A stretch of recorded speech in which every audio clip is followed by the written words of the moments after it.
누가복음 22장 24절에서 26절까지 보겠습니다. 24절. 그로 또한 그 자신들 사이에 다툼이 일어나는 원인이 되어졌다. 그가 누구냐? 자신들의 생각으로 큰 자. 여기서 그 자신들은 예수님의 제자들입니다. 누가복음 22장 23절에서 사도들은 자신들 안에서 예수님을 넘겨줄 그가 누구인지를 서로 의논하여 묻고 있었습니다. 예수님이 이렇게 말했기 때문에 그래요. 너희 여기 이 식탁 위에 손을 얹은 자가 나를 팔 거라고 이야기를 했기 때문에 이 자신들 중에 누구냐고 이렇게 묻고 있었습니다. 그리고 본문은 자신들의 생각으로 큰 자가 누구냐를 두고 서로 다투는 일이 원인이 되었었습니다. 이 내용은 마태복음 20장 20절에서 28절과 마가복음 10장 35절에서 45절에 좀 더 소상하게 나와 있습니다. 이 내용이. 그리고 이 다툼에 등장하는 두 사람은 야고보와 요한입니다. 왜냐하면 마태복음 20장 24절과 마가복음 10장 41절에 10명의 제자들이 다퉜다고 기록되어 있는데 이는 세베대의 아내 살로메. 여러분 이 사람들이 누구냐면 세베대와 살로메는 야고보와 요한의 아버지와 어머니입니다. 마태복음 27장 56절, 마가복음 15장 40절. 지금 살로메에 대해서는 이게 세 군데 이렇게 찾아보면 알 수 있어요. 마가복음 16장 1절에요. 두 아들인 이 살로메가 찾아왔어요. 세베대의 아내 살로메가 찾아온 거예요. 근데 여기에는 이 내용이 안 나와 있어요. 누가복음엔 내용이 안 나와 있다고요. 야고보와 요한을 주님의 좌편과 우편에 있게 해달라고 요청을 했어요. 두 아들인 야고보와 요한을 예수님 좌편과 우편에 있게 해달라고 요청을 했어요. 마태복음 20장 21절에 나와 있어요. 그러므로 10명의 제자들이 야고보와 요한을 상대로 다투고 있는 것을 이렇게 간단하게 24절에 이렇게 간단하게 기록하고 있습니다.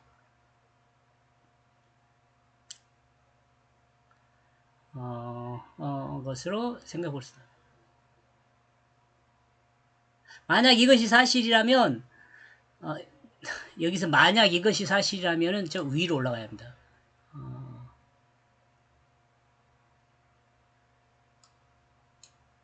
지킬 수 있는 이거 빼버립시다. 만약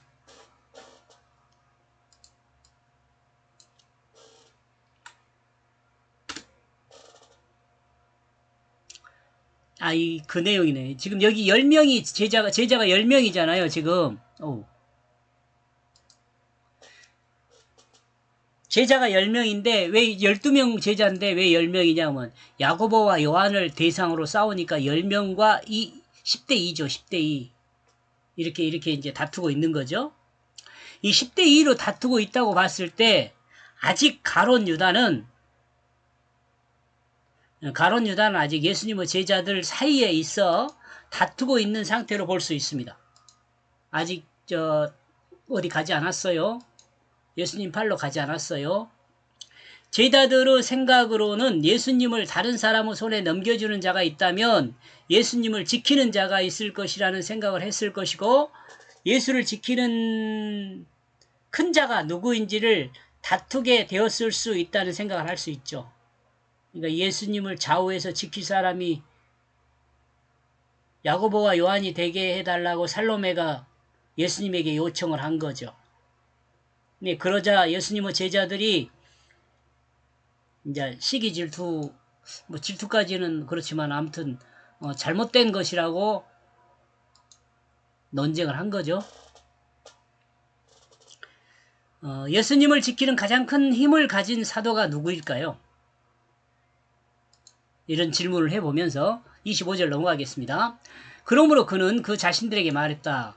이방 사람들의 임금들은 그 자신의 주가 된다. 임금이 그 사람들의 주가 되는 거예요. 그리고 자신들의 힘을 사용하는 자는 선행자라고 부르게 된 자들, 그들이 선행자라 부르게 된다. 이 선행자라는 부분에서도 설명을 할 겁니다. 예수님은 사도들에게 말하고 있습니다. 세속의 사람들은 임금이 그 자신들의 주가 된다고 증거합니다. 큐리오스라고 이렇게 똑같잖아요. 주, 예수님을 주로 부르는 그 단어는 똑같아요. 우리가 주님을 예수님을 주님이라고 부르잖아요. 그런 것처럼 세상의 왕들에게도 세상 사람들은 주라고 불러요. 그리고 다스리는 자들은 자신들이 선행자 곧 공신이라고 부르는 자들이에요. 공신이라고 부르는 자 곧 국가에 공을 세운 자들이다. 선행자가 국가에 공을 세운 자. 이것은 세속에서 너무 잘 아는 상식이죠. 국가에 공을 세운 자들이 그 높은 자리 차지하잖아요. 예를 들면 대통령 선거를 해가지고 그 대통령 선거에 공을 세운 자들이 또 높은 자리 차지하고 이런 것과 같아요. 이 세상은 이렇다는 거예요. 세상은요.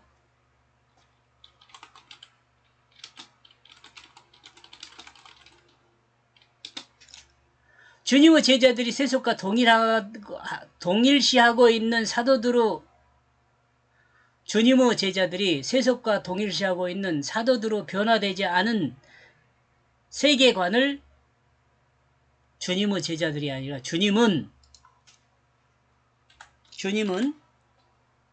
제자들이 세속과 동일시하고 있는 사도들로 변화되지 않는 세계관을 지적하고 있습니다. 주님이 이렇게 제자들의 세계관을 지적하는 거죠. 아직 생각이 변하지 않아요. 아직 마음이 변하지 않았어요. 세계관이 변하지 않았다는 것은 이들의 마음이 아직 바뀌지 않았다는 것을 드러냅니다. 사도들이란 직함이 있지만 아직 부족한 부분이 있음을 생각해 볼 수 있습니다. 여러분은 늘 말씀 앞에 자신을 세우고 자신을 점검하는 시간을 가져야 합니다. 늘 성경의 주인공들과 자신을 비교하여 자신의 세상이 아닌 하나님 앞에 바로 세워야 합니다. 자신을 세상이 아닌 하나님 앞에 바로 세워야 한다는 거죠. 성경의 주인공과 자신을 비교하여 자신을 세상이 아닌 하나님 앞에 바로 세워야 합니다. 바른 모습으로 세워야 합니다. 하나님 앞에 바른 모습으로라고 합시다. 바른 모습으로 세워야 합니다. 26절 그러나 너희는 그렇지 않다. 너희 중에 큰 자가 젊은 자와 같고 명령하게 되는 자는 섬기고 있는 자와 같다. 주님은 사도들에게 너희는 세속에 속한 나라에 속해 있지 않다고 말하는 거죠. 세속에 속해 있지 않다는 거죠. 너희 중에 큰 자는 젊은 자와 같다. 곧 명령하는 자가 아니고 열심히 일하는 자라는 말씀입니다. 곧 섬기는 자라는 말씀이죠. 그리스도인도 동일하죠. 완전한 그리스도인은 결국은 진실한 사랑으로 하나님이 창조한 모든 피조물을 섬기는 자로 있습니다. 모든 그리스도인은 나이 먹고 대우받는 장로가 아니라 나이 먹어도 마찬가지란 말이에요. 열심히 일하는 젊은이라고 가르치고 있습니다. 나이 먹어도 젊은이와 같아요. 하나님 일을 열심히 하면. 사도가 되었지만 주님 앞에 있는 사도들은 주님께 늘 배워야 했습니다. 주님의 사도들은 세속으로 주님으로부터 보냄을 받은 사도들이 되겠지만입니다. 아직은 되겠지만 주님 앞에 서 있을 때는 늘 제자들이죠.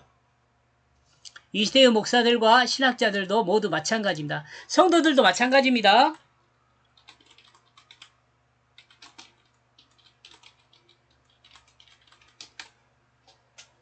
성도들도 마찬가지입니다. 여기까지 보겠습니다. 고맙습니다.